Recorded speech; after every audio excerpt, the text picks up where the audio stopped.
Bonsoir les amis, vous écoutez Morceau choisi tonight.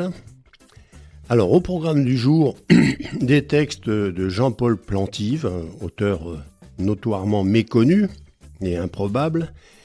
Il s'agit d'un enseignant de lettres classiques dans un lycée de la région nantaise qui a publié aux éditions Ginko un certain nombre d'ouvrages que l'on pourrait qualifier sur la 4e de couverture de loufoque et poétique.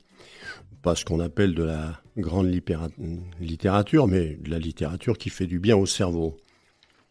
Alors, Francis, j'ai oublié de te dire bonjour. Je te dis bonjour et je précise pour nos auditeurs que mon partenaire préféré, à savoir Francis Fischer, n'est pas là. Voilà. Dans la série des ouvrages parus aux éditions Ginko, excellente maison d'édition, profitons-en pour un peu faire de la pub à ces petits éditeurs.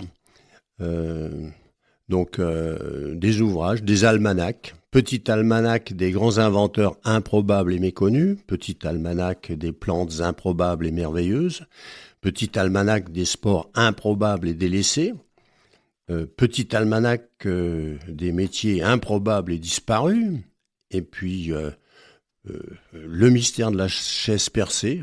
Je ne l'ai pas encore lu, mais je pense que peut-être ça vaut le détour. Et ce Jean-Paul Plantive donc est associé à un illustrateur, un dessinateur qui s'appelle Michel Gérard. Donc voilà, des petits ouvrages plutôt sympathiques à lire.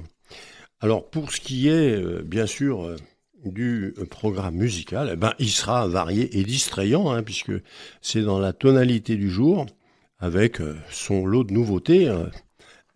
Et nous allons commencer avec un trio de Gallois, Joe Webb. Voilà, c'est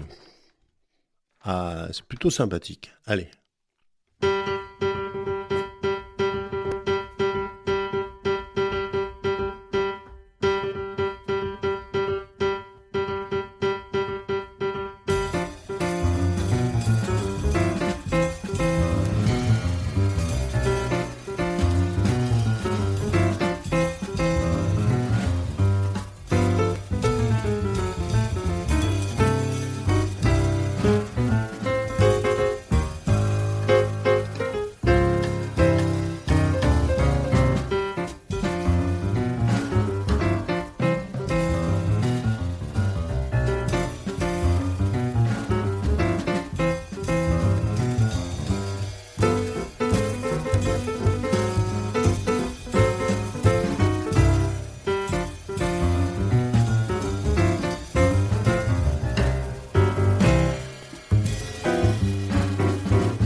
bien voilà, c'était Joe Webb, le Gallois, nouveau CD qui vient de sortir. C'est toujours assez sympa, ces pianos stride. On a toujours l'impression qu'il tombe un peu à côté, mais il est pile poil dedans. Alors, maintenant, place à Jean-Paul Plantive et Michel Guérard, petit almanach des grands inventeurs, improbables et méconnus. Et nous commençons par Hortense Patissou.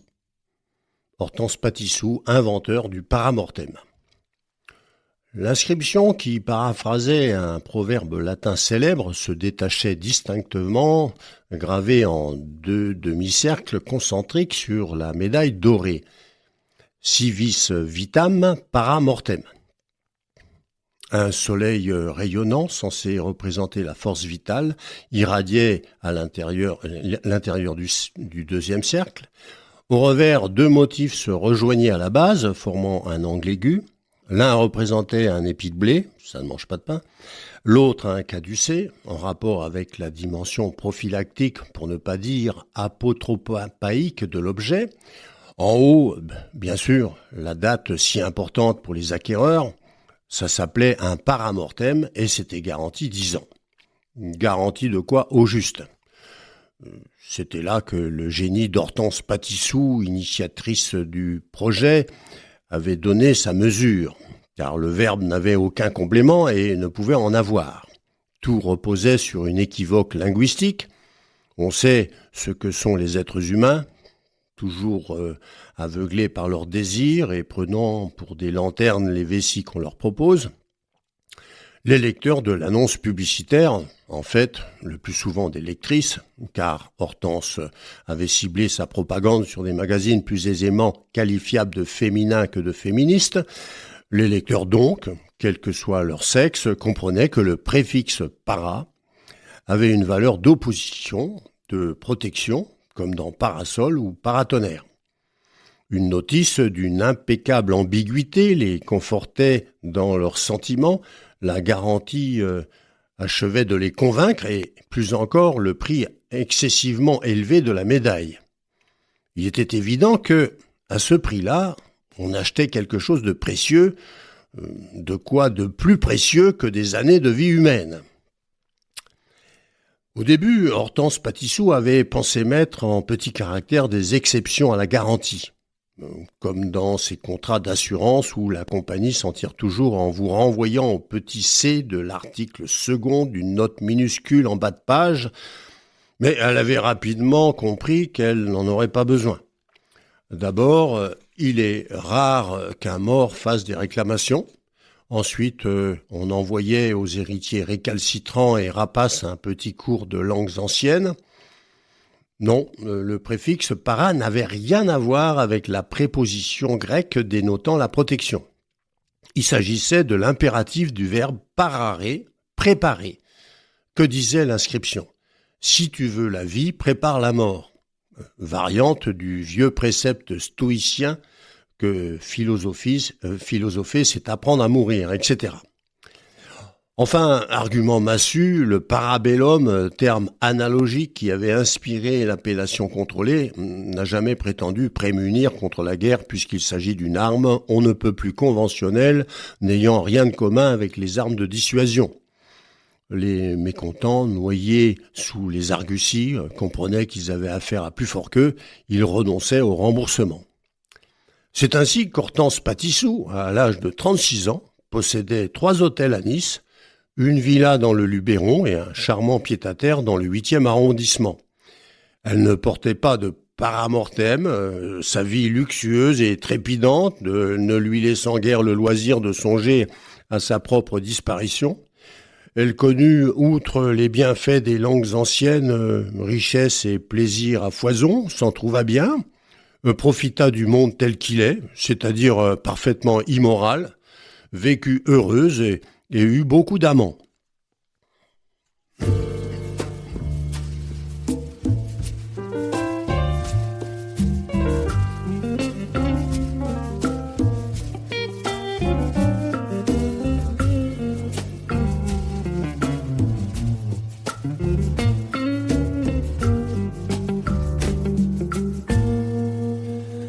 Dos gardenias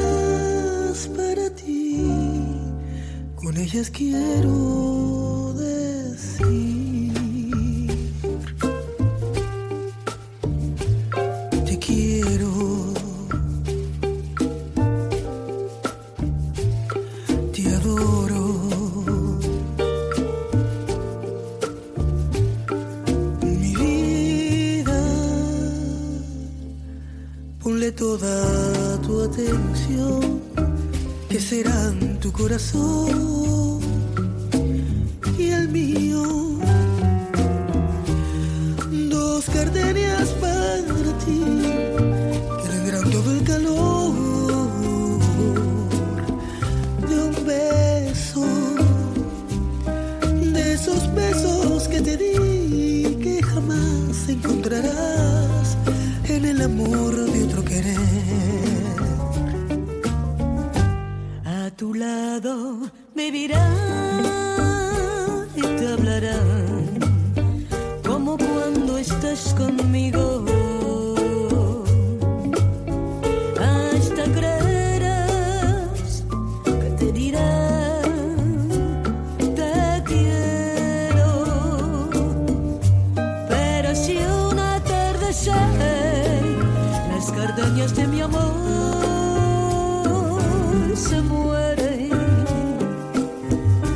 es porque han adivinado que tu amor me traicionó, porque existe otro querer.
Necesito otro querer.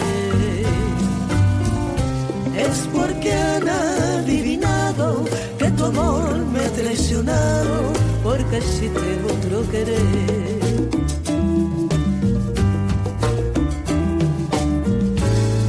Que tu amor me traicionó, ay, porque existe otro querer.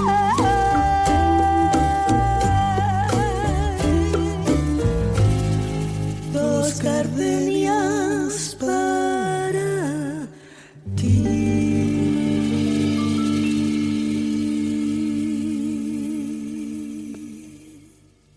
Dos Gardenias, Raphaël Lemonnier, un Français, et la Trova Project, un Français pianiste et chef d'orchestre.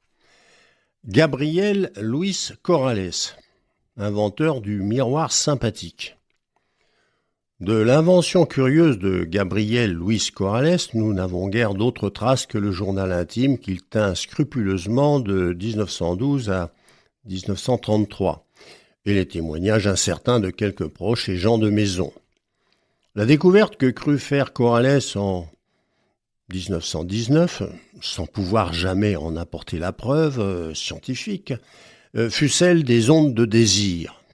D'après lui, chaque être vivant émet continuellement, à son insu, des vibrations qui comportent l'image virtuelle d'un objet convoité et peuvent se fixer sur le premier obstacle matériel venu. Ainsi expliquait-il, entre autres, qu'on donne très souvent à la silhouette d'un passant quelconque la forme et l'attitude de la personne qu'on attend. Il lui suffirait donc, pensa-t-il, de trouver une surface capable d'absorber convenablement ces ondes pour restituer l'image objective de l'obscur objet du désir. Il passa les meilleures années de sa vie à élaborer le teint de ce qu'il appelait déjà le miroir sympathique. Le 2 avril 1933, son journal témoigne d'un état d'exaltation extraordinaire. « Je suis enfin arrivé au terme de mes recherches, écrit-il, et elles n'auront pas été vaines. Il me reste ce soir à procéder aux derniers essais et n'importe quel membre de l'humanité pourra désormais contempler dans mon miroir la forme enfin manifeste de ses désirs ignorés. » Ainsi s'arrête le journal de Corrales. Ici prend fin sa vie intellectuelle. Ici commence le mystère. On peut, avec un peu d'imagination, reconstituer ce qui dut se passer. Le soir même, Corrales se plaça juste en face du miroir qu'il avait réussi à mettre au point et celui-ci lui présenta l'objet de son désir. C'est-à-dire le miroir où s'inscrivait désormais parfaitement visible grâce à l'efficacité du nouveau teint, l'image du miroir capable de transmettre impeccablement ce qu'il désirait y voir, c'est-à-dire ce sympathique miroir qui lui renvoyait avec une netteté qu'il n'aurait jamais osé espérer, l'image du miroir auquel il avait tant rêvé et qui lui permettait de... voilà, etc., etc. C'est ainsi que Corrales, ou sa psyché, bascula dans l'abîme vertigineux de ses désirs emboîtés sans jamais retrouver la porte du songe où il s'était engouffré. De l'individu que l'état civil s'obstina à désigner par ce nom ne subsista plus qu'une enveloppe charnelle, un corps aux yeux éteints, aux gestes mécaniques, s'exprimant par monosyllabes, dont l'âme s'était définitivement absentée.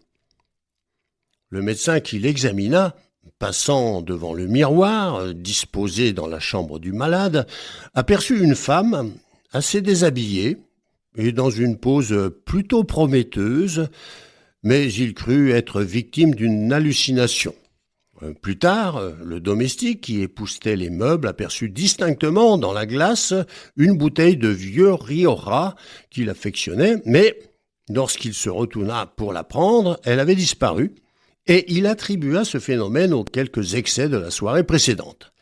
Quant à la vieille nourrice chargée de déménager la chambre, elle découvrit avec stupéfaction, en s'approchant de la surface lumineuse, sa petite sœur morte en train de jouer dans le jardin détruit de leur enfance heureuse, et les larmes qui jaillirent sur le miroir, bien loin d'effacer la scène, en accrurent encore l'éclat miraculeux. Elle emporta l'objet sans rien dire à personne, sauf à son confesseur, et put ainsi, moyennant 2 patères et 3 ave, acquérir le droit inestimable de pousser régulièrement et en toute bonne conscience la grille ouverte et rouillée de son Éden intime.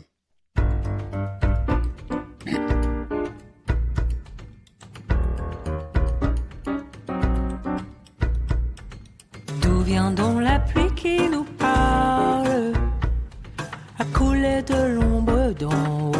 Il n'est plus temps la nuit d'écouter la vie qui râle sous les mornes chapeaux. À l'aube, saoul de pas dormir du tout. D'une oreille, la ville entend. C'est pas le soleil, c'est l'autre temps mouillé. T'en vas pas qu'on t'écoute, y a plus le temps. Car le temps c'était tout le temps. Ce n'est que la pluie camarade qui se marre depuis là-haut, se tricote un rideau, de quoi sauter dans les flaques et tomber les grands chapeaux. Oui, c'est là la pluie qu'il nous faut. Allez, viens, on danse comme ça là maintenant sur des ponts neufs. La nuit finie, le pavé lui, on se fait un film de pluie. Copain, clopin, pas de Charlot et Charlie, et on s'envole à la Gene Kelly. Il en va ainsi, camarades, des eaux tombées de là-haut, elles savent tomber. Chantons sous la pluie, camarades, c'est la pluie qu'il nous faut, oui, c'est là toute l'eau qu'il nous faut.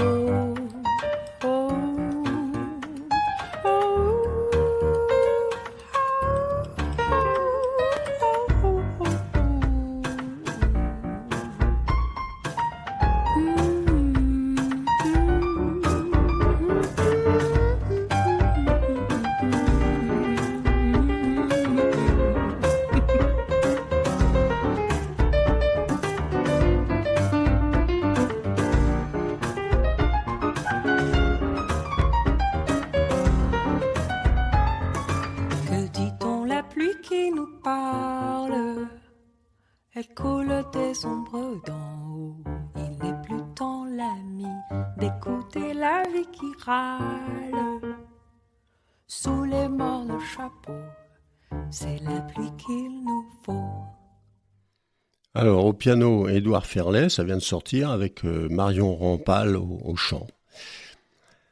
Benoît Follange, inventeur de la machine à remonter le moral. Doué par la nature d'un tempérament excessivement sensible, Benoît Follange ne pouvait supporter de voir souffrir son prochain. À l'instar de Jean-Jacques Rousseau, il lui arrivait de se mettre en nage pour défendre un coq ou une vache persécutés par leurs semblables, mais c'est surtout aux humains qu'il consacra son esprit si disponible à la compassion. Sa première création, le brise-larmes, ressemblait à une paire de lunettes dont les verres étaient censés absorber les pleurs et, grâce à leur teinte légèrement rosée, présenter la vie sous une nuance plus acceptable. Le côté rudimentaire de cet instrument peut prêter à sourire, mais on y trouve déjà le grand principe qui gouverna les recherches de Follange. Cette âme sensible se doublait en effet d'un esprit des plus matérialistes.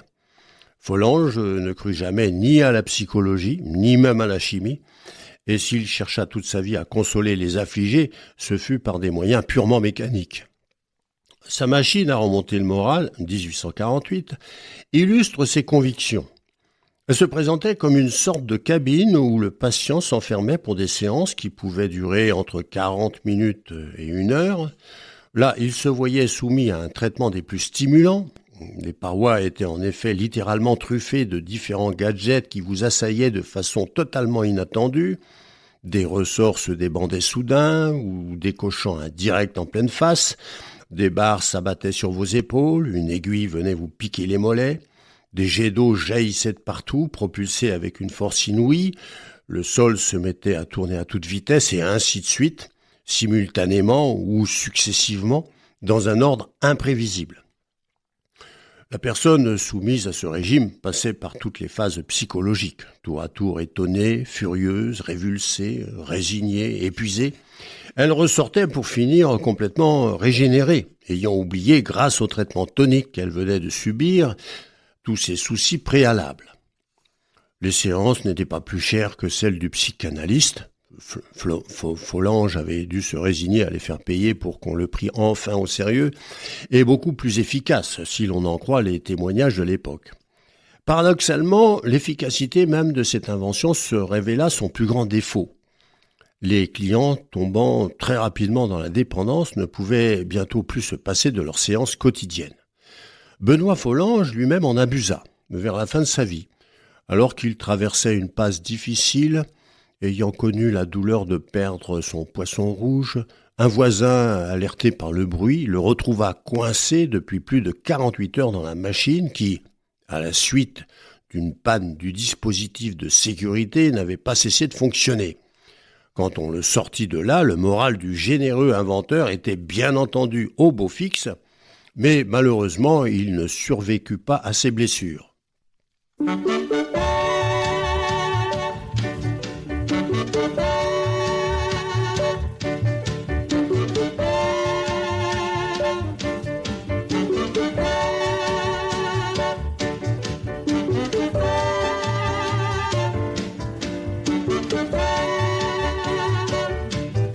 Take your hands off of it, he don't belong to you.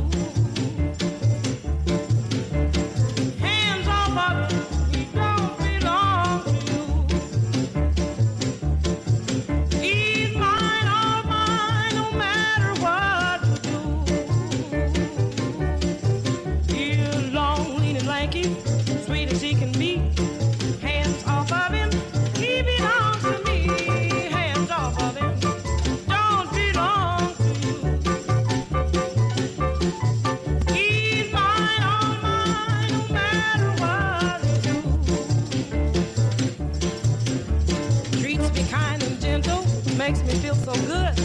Loves me every morning like a good man should. Hands off of him, he don't belong to you. He's mine, all mine, no matter what you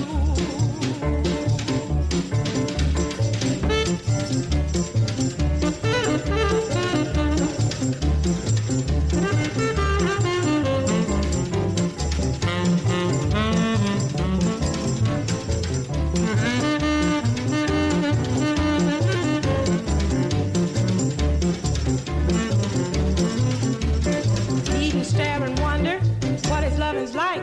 Keep your hands off of him unless you want a big fight. Hands off of him, don't belong to you.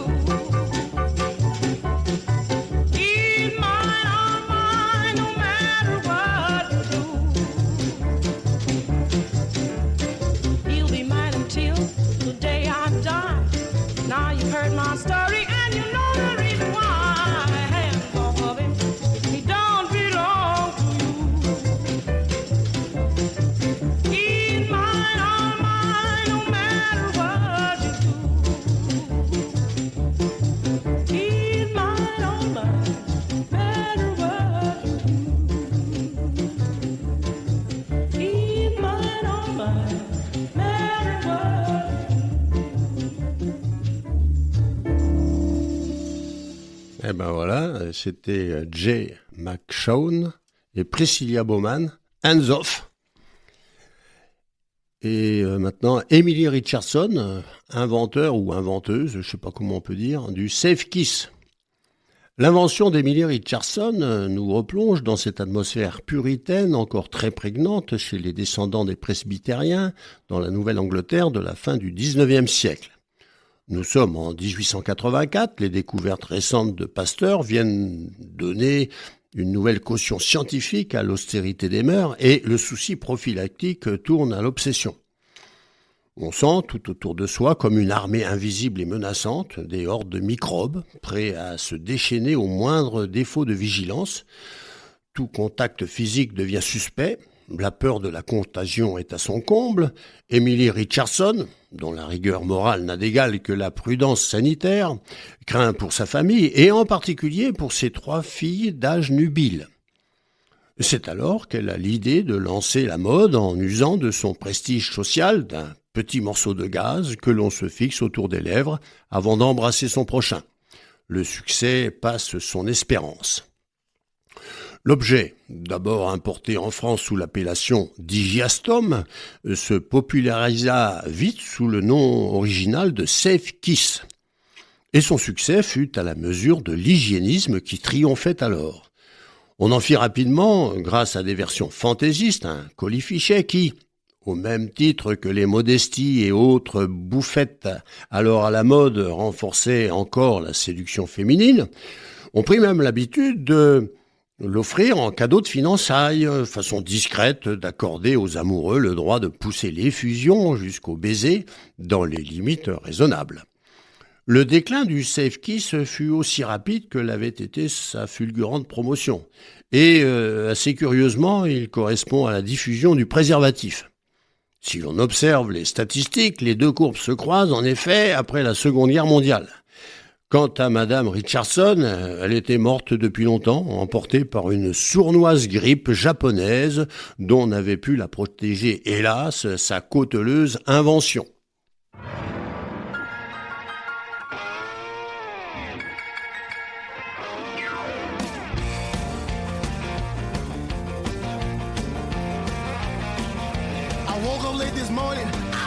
Was aching. Stumbled to the kitchen, found my mama cooking bacon. I smelled the trouble brewing as she filled my coffee cup. She shook her finger at me, said, "You better straighten up. You got your wig on wrong. You got your wig on wrong. The road you're going down is gonna put me in the ground. You got your wig on wrong." I showed up late for work, thought the boss would understand. I ain't your daddy's son and I don't wanna be your friend. I can see you living fast, I was crazy once too. But if you think I'm gonna put up with a punk like you, you got your wig on wrong. Hey, you got your wig on wrong. The road you're going down is gonna put me in the ground. You got your wig on wrong. Wow.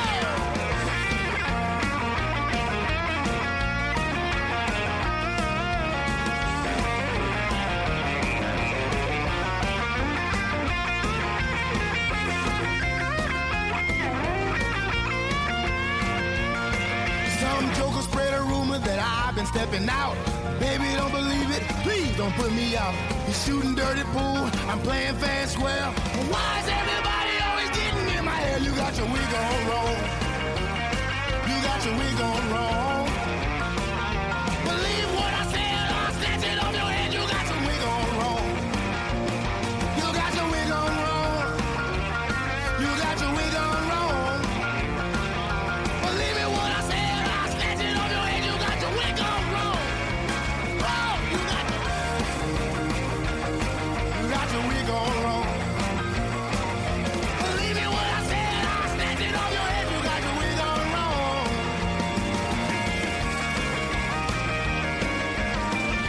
Oh, you got your wig on wrong.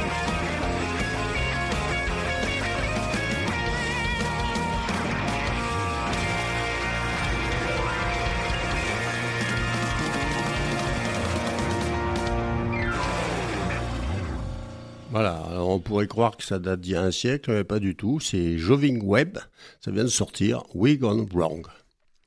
Boris Volodine, inventeur de l'aéroviol. Ami d'enfance de Marc Chagall, Volodine connut lui aussi l'épreuve de l'exil, même si, comme il se plaisait à le répéter, la France devint pour lui une seconde patrie.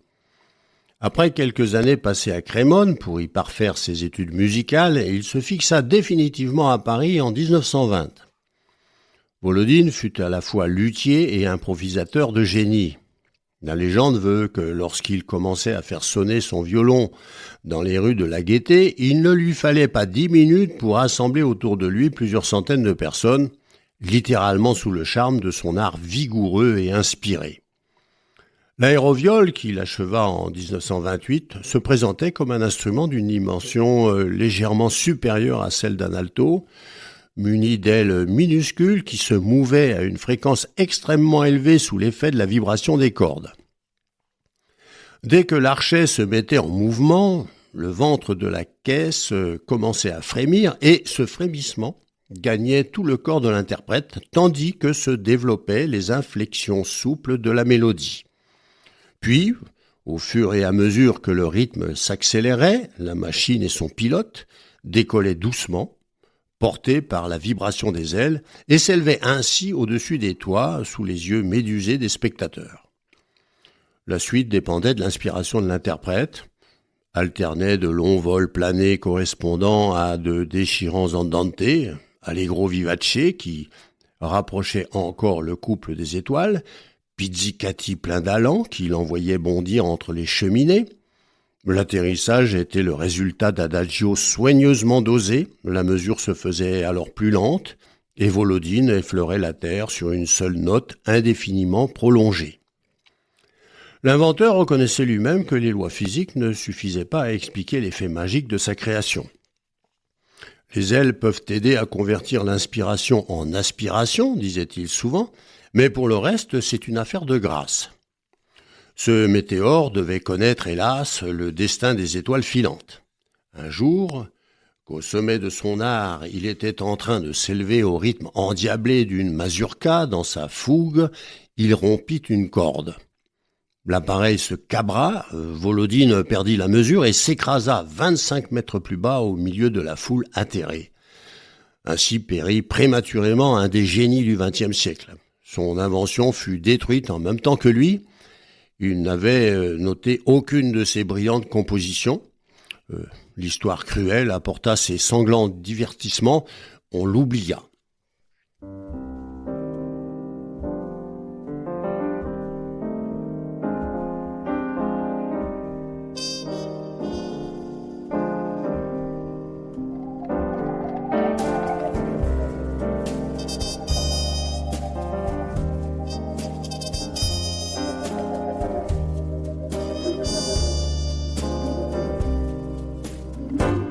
Your eyes may be whole, but the story I'm told is your heart is as black as night.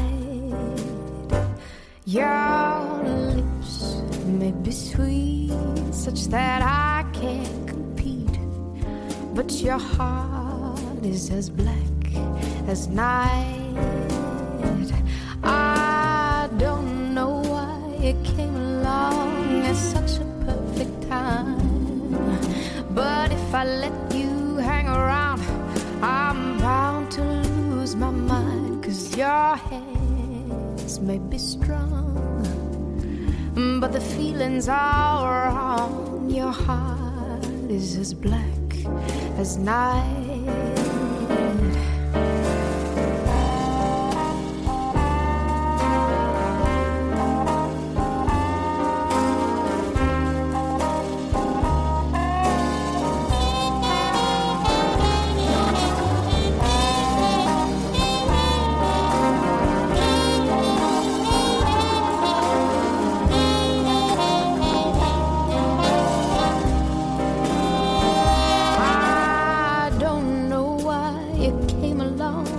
Such a perfect time. But if I let you hang around, I'm bound to lose my mind. 'Cause your hands may be strong, but the feelings are wrong. Your heart is as black. Your heart is as black. Oh, your heart is as black.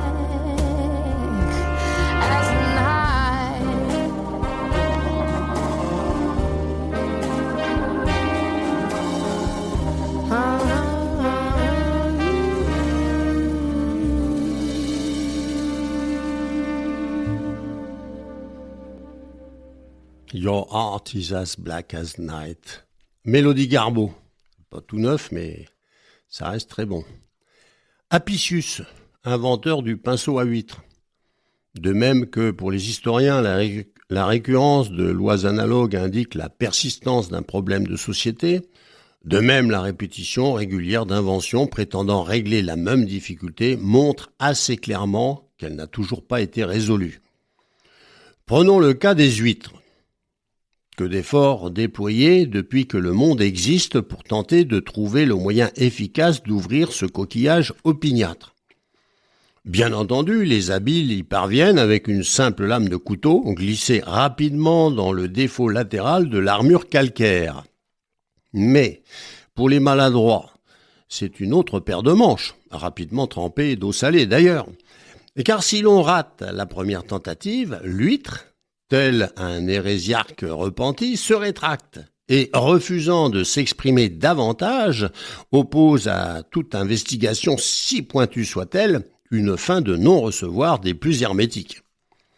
Apicius, au tout début de notre ère, avait déjà compris que, pour mener à bien cette entreprise hasardeuse, il importait surtout que l'huître fût détendue et considérait que rien ne conduit mieux à ce résultat que le relâchement voluptueux d'une émotion érotique.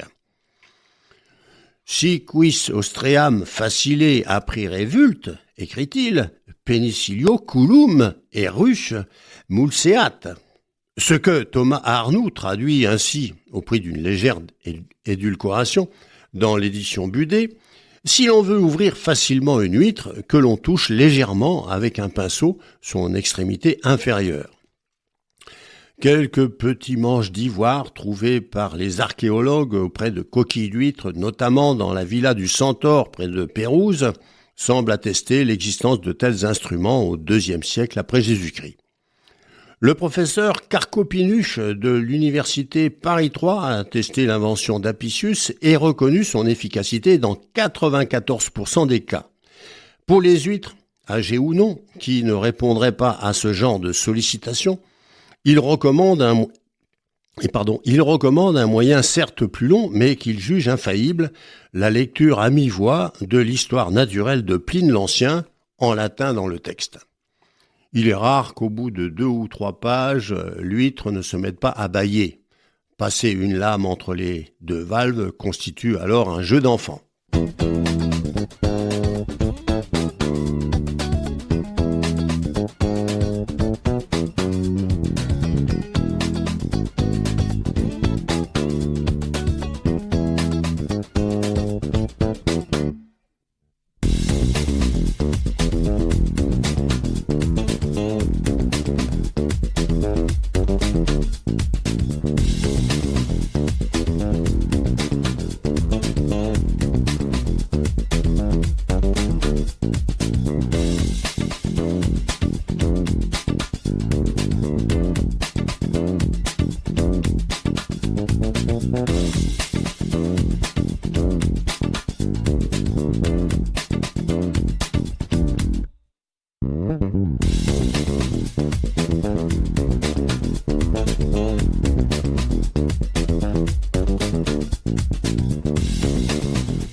Ça c'était Vincent Garcia, pour ceux qui aiment la basse.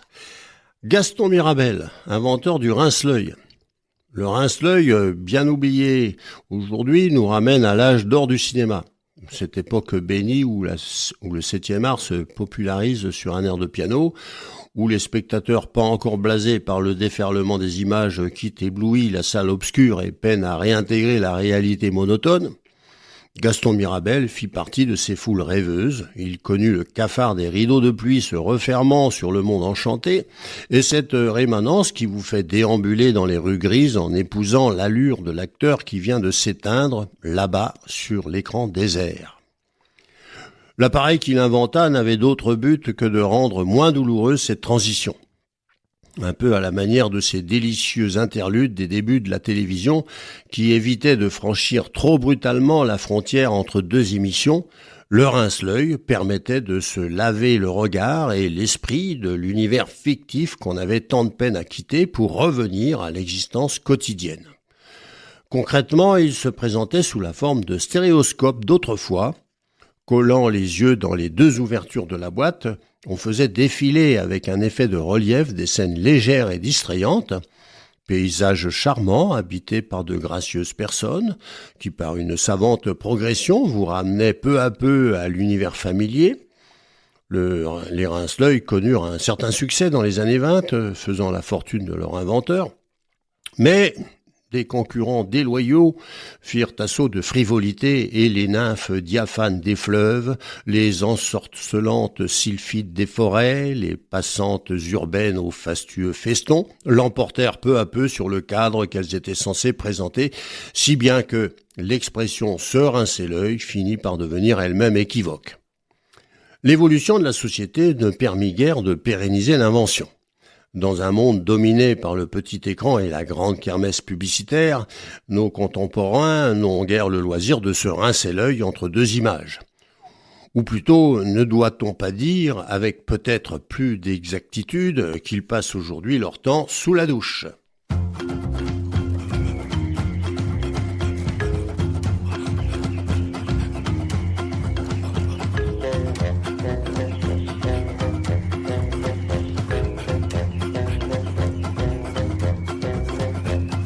Sono qui nella giungla ormai una personalità, ma mai qua giù farò di più e questo poco mi va. Io voglio diventare uomo e andando giù in città sentirmi tra i miei simili, sono stufo di stare qua. Oh, yuppidoo, voglio essere come te, parlare e ragionare come te, ti mostrerò che imparerò e poi sarò come te, come te.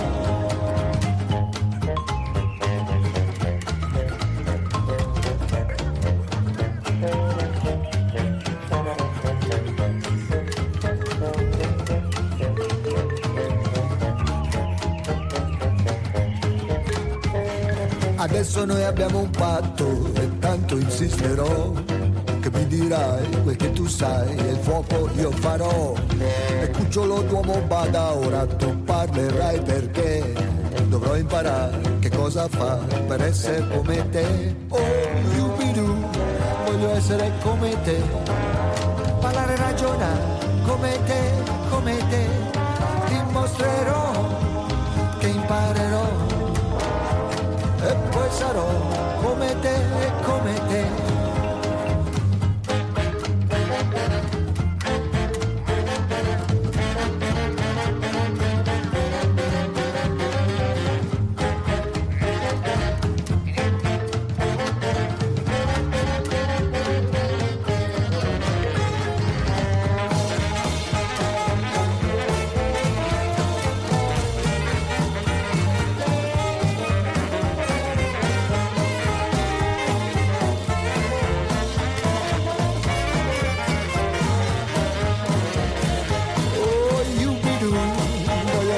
Come te, parlare e ragionare come te, dimostrerò che imparerò e poi sarò tale quale a te.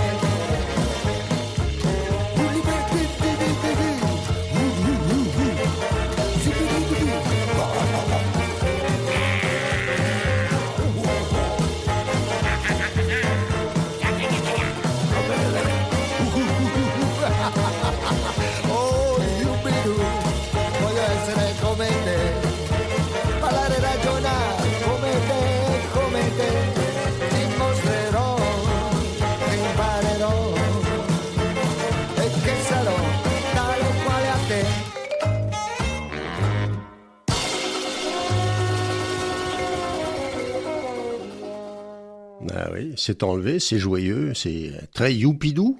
C'est Vinicio Capossela, l'italien, Voglio essere come te. Et maintenant, Cassandra Maloris, inventeur du pistomètre. Étrange destinée que celle de Cassandra Maloris, disparue prématurément après avoir été promise au plus brillant avenir. Cette femme remarquable, elle fut la première représentante de son sexe à intégrer l'école centrale, dont elle sortit major, fut embauchée par Électricité des Flandres, dont elle occupa rapidement un poste clé dans le domaine technique. D'une activité incessante, elle consacra l'essentiel de ses loisirs à la mise au point d'un appareil destiné à mesurer précisément et en direct la foi qu'ajoutait l'auditeur à n'importe quel discours. Nous n'avons, hélas, aucun renseignement sur le principe qui faisait fonctionner le pistomètre, car Cassandra Maloris développa à propos de son invention une méfiance exacerbée, bien proche de la paranoïa. Toujours est-il qu'après être parvenue à des résultats jugés satisfaisants, elle démissionna de son poste, entrevoyant déjà le succès et la gloire qu'on ne manquerait pas de lui valoir un appareil si utile pour nombre de catégories professionnelles, assureurs, démarcheurs de tout poil, avocats, pour ne rien dire des politiciens, à qui il permettait de gagner du temps ou d'infléchir un discours pour mieux l'adapter à l'auditeur. Elle-même partit donc démarcher les industriels capables de fabriquer et diffuser son produit muni de son pistomètre personnel. Hélas, le ciel qui lui avait accordé tant d'intelligence technique l'avait dépourvu de toute capacité de persuasion. Ces différentes entrevues se déroulaient toujours selon le même schéma. L'aiguille du pistomètre, après avoir marqué un léger frémissement, retombait désespérément à zéro dans la zone rouge, diagnostic confirmé par le visage fermé, voire goguenard de ses différents interlocuteurs. Complètement découragée, elle mit fin à ses jours le 2 mars 1973, justifiant son geste par le désespoir de jamais convaincre qui que ce soit de l'efficacité de son appareil. On ne retrouva aucune trace de son invention.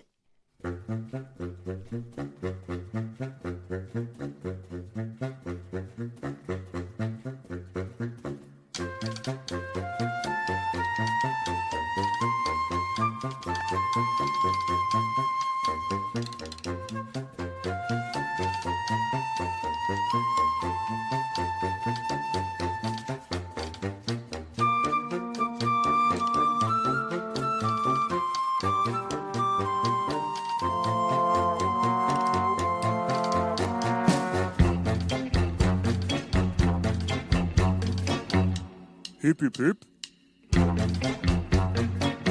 Barbatruc.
Hip hip hip.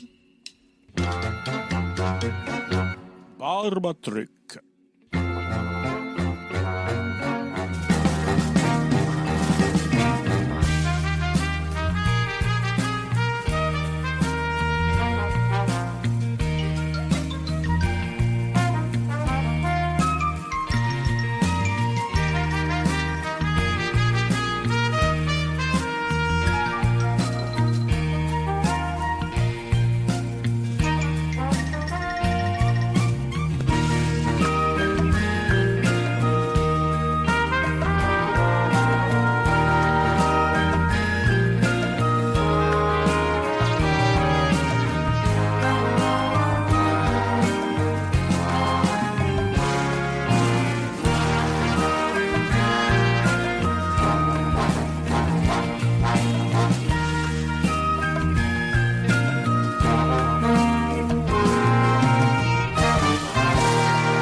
Alors c'était Fred Palem et le Sacre du Tympan. Voici venir les Barbapapas, c'est le dernier Fred Palem. Évariste Mayol, inventeur de l'eau en poudre, sous la double influence d'une mère profondément attachée aux valeurs chrétiennes et d'un père communiste qui développa son sens de la solidarité, Évariste Mayol sut d'emblée qu'il consacrerait sa vie aux plus démunis. Sensibilisé au sort des pays pauvres et devinant avec une prescience étonnante que l'eau constituerait l'enjeu majeur des siècles futurs, il consacra son génie scientifique à ce problème capital pour l'avenir de l'humanité.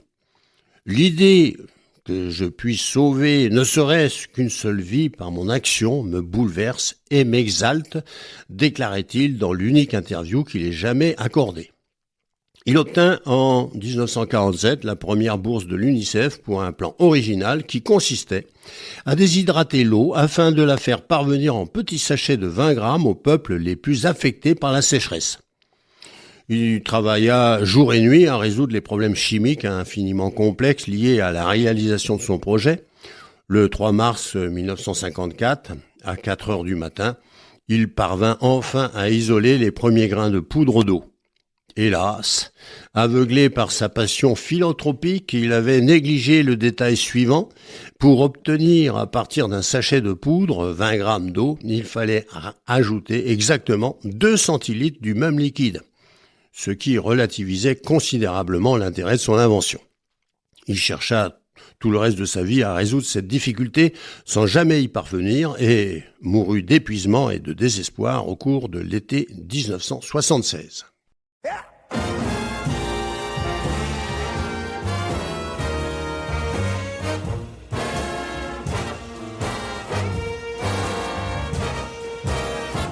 Now listen, baby, I'm gonna tell you one more time, I'm not joking. Please don't think that I am lying. Take it easy and watch it, baby. Now, are you hurt me? Bon, voilà, c'est fini. On a un peu coupé Ray Charles, c'est dommage parce que ce sont les rééditions de Ray Charles absolument magnifiques là qui viennent de sortir. Voilà. Alors c'était le petit almanach des grands inventeurs et improbables et méconnus. Voilà, je vous invite à vous aussi faire part de vos inventions. Moi, en ce qui me concerne, j'ai inventé en son temps la bombe anti-Covid. Ça n'a pas trop bien marché. Et la bombe anti-connerie, alors là, ça a encore moins bien marché. Bien, allez, à la prochaine. Salut. I'm not taking that pain no more. When you kiss me, there is nothing I